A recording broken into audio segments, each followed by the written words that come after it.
নমস্কার বন্ধুরা, সুস্মিতা ব্লগে তোমাদের সকলকে স্বাগতম জানাই।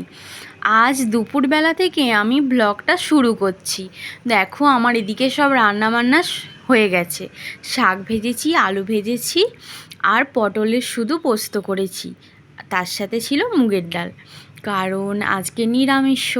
আজকে এটা আজকের ব্লগ না, কালকের ব্লগ আজকে আমি এডিট করে দিয়েছি। কাল যেহেতু লোকনাথ পুজো ছিল তাই নিরামিষই হয়েছিল, কারণ আমাদের পাশেই একটা কাকিমাদের বাড়িতে পুজো ছিল। তো সেইহেতু আমরাও আজকে যেহেতু ভালো দিন নিরামিষই খেয়েছি।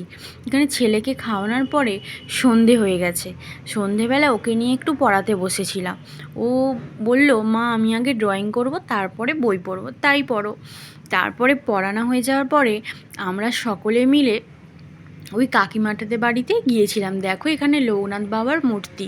তো এই ঠাকুরটা সকালে পুজো হয়ে গেছে, তো কত সুন্দর করে সাজিয়েছে, দেখতে ভীষণই ভালো লাগছিল।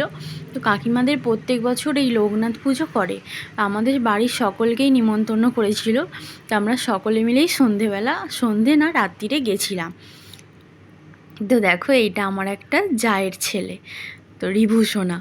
তো দেখ এখানে খেতেও বসে পড়েছি, খিচুড়ি, আলুর দম, বেগুন ভাজা, একটা ছ্যাঁচড়া টাইপের হয়েছিল, চাটনি, পাঁপড়, মিষ্টি, যেরকম পেরেছে খাইয়েছে। তো ভীষণ মজা হলো, আজকের এই সন্ধেটা ভীষণ ভালো কাটলো। তোমাদের এই ব্লগটা কেমন লাগলো অবশ্যই কিন্তু কমেন্ট করে জানাবে। আর আরও যদি এরকম ব্লগ পছন্দ হয় তোমাদের দেখতে, অবশ্যই কিন্তু আমাকে কমেন্ট করো। আর ভালো লাগলে like, comment, share and subscribe করে দিও। টাটা।